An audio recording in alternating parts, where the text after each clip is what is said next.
We are now in the longest government shutdown in history. And while there had been some early momentum of kind of both sides talking, feeling like there might be an end in sight, Tuesday's election for Democrats really hardened their position. Well, what's the saying, right? There's a lot of motion, but not movement.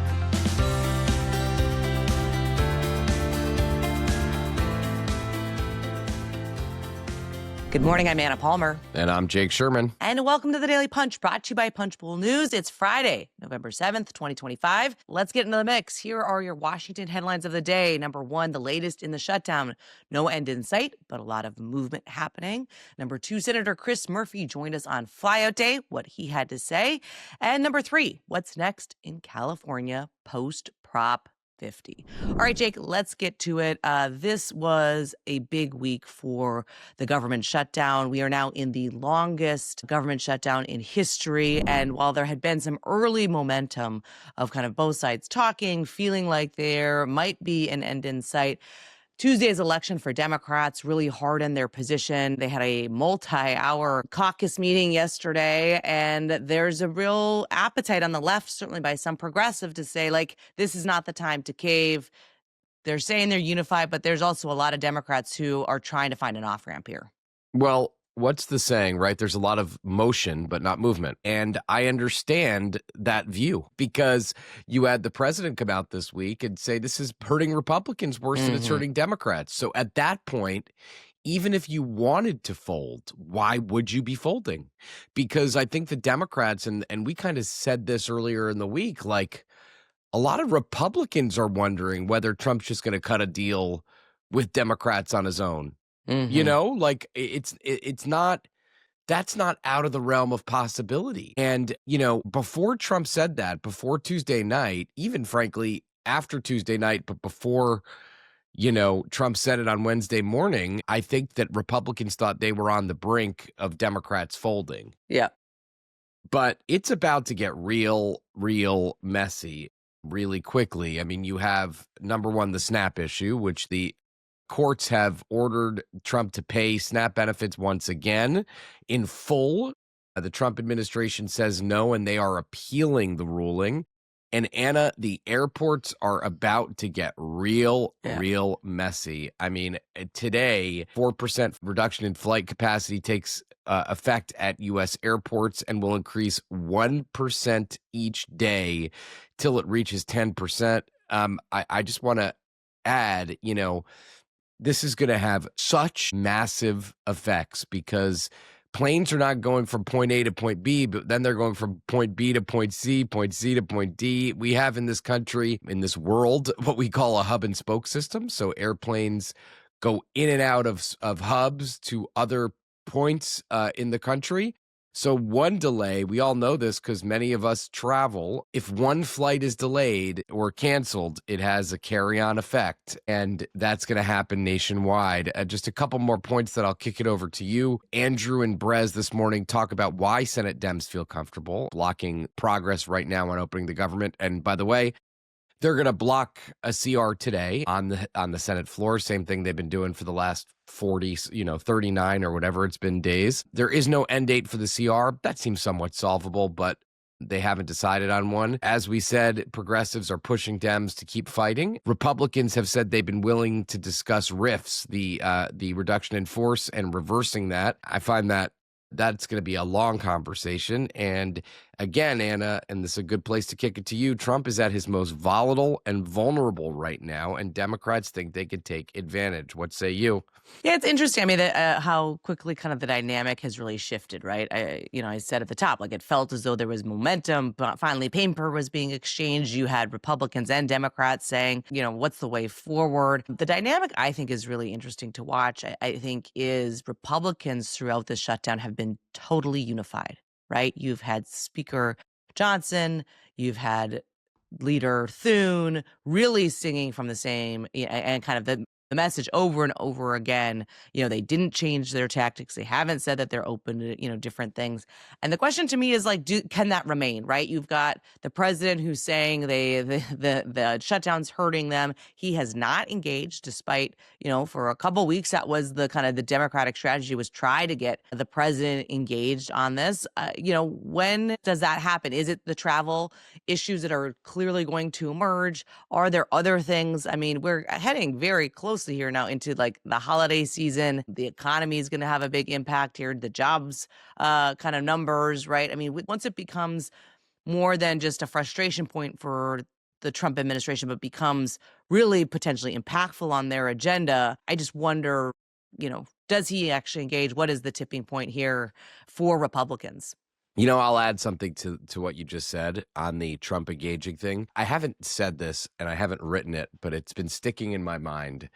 There have been times throughout Trump's time in office, going back to the last administration and now, where Trump has felt that he has been led astray by Republican leaders on Capitol Hill. What comes to mind is at the beginning of the administration and of the first administration in 2017, when Paul Ryan convinced him to try to repeal Obamacare first and not do what he wanted first, which I think was like infrastructure or something. He was led astray in the 2018-2019 shutdown when Jim Jordan and Mark Meadows and a bunch of other people convinced him to shut down the government for a border wall, which of course didn't work. And that was quite obvious. It wasn't going to work. And I wonder if he's going to feel that way now, because Mike Johnson and John Thune have convinced him to not engage with Democrats until they reopen the government, not engage on Obamacare, because they don't want to extend these subsidies, Johnson and Thune, and that's very clear. And they believe Democrats have shut down the government. I can't tell you how many Republicans have said to me, like, do not reward them with engagement while they have the government shut down. So is he going to feel that way this time around? I don't know the answer to that. But I do get a sense that he is not personally as dug in against meeting, although he keeps saying it, that, but Chris Murphy, and we'll get into this in a sec, I did include this in the item, but Murphy said to me, like, I actually don't think it'll be very difficult to find a deal here. And I agree. It wouldn't be difficult with Democrats and Trump. Now, it might be difficult to find a deal that congressional Republicans would be okay with, but I don't know. That's kind of just been rattling around the back of my mind. All right. Well, we will be watching that as the Senate votes the 15th time on this same package that will fail. The question will be, does Thune send everybody home or not? We don't know yet. And what are the next steps? Is there a way out of this? All right, Jake, let's go to the number 2 story of the morning. Senator Chris Murphy, the Democrat from Connecticut. It was really interesting to have him on Flyout Day because it was such a striking contrast to me from what the role he has played in the Senate, right? You think of him during the Biden administration as kind of the guy that Republicans and Democrats would go to cut deals, gun control, Electoral Count Act changes, immigration reform, Ukraine funding. I mean, time and time again, he was in the mix whenever there was this kind of bipartisan deal-making happening.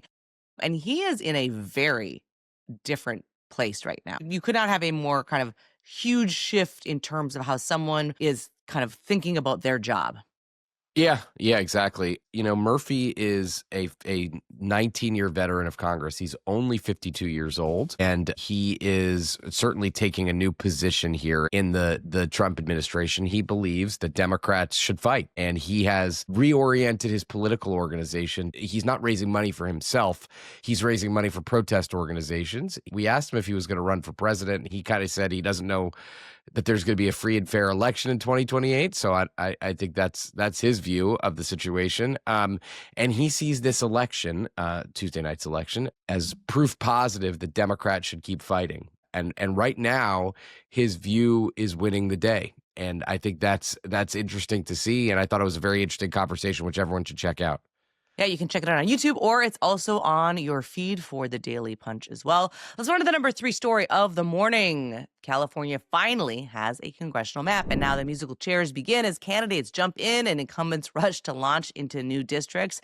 Of course, this is the fact that you've got Democrats with a chance to pick up 5 seats, and so everybody's trying to kind of put their flag in the stake of the district that they think they are best suited for, Jake. Yeah, listen, I'm going to highlight a few of them. Doug LaMalfa, somewhat longtime Republican in the House, is gone. His seat is deep blue. California's first district is blue. He ain't going to be able to win that seat again. Ami Bera versus Kevin Kiley. Kevin Kiley is particularly annoyed about the redistricting process. Republican. This is a seat that former Vice President Kamala Harris won by 10 points.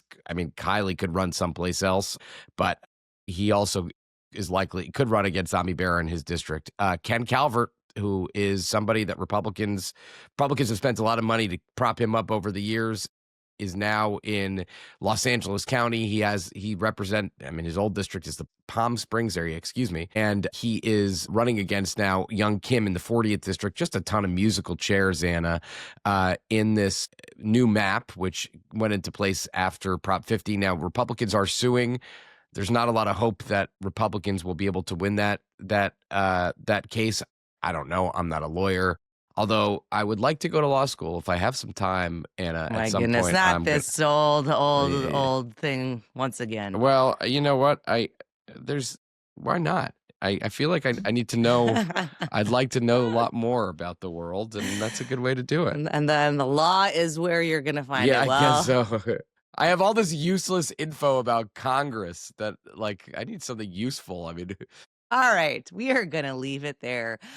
Don't worry, folks. Jake Sherman's staying right where he is at Punchbowl News. That is for sure. Yes. I hope you all enjoyed the episode. If you liked the Daily Punch, please share it on social media. Tell your friends. It's the best way for folks to find out about us. And, of course, you can go deeper on all things Punchbowl News at punchbowl.news and sign up for our free morning newsletter. Have a great day and stay safe, everybody.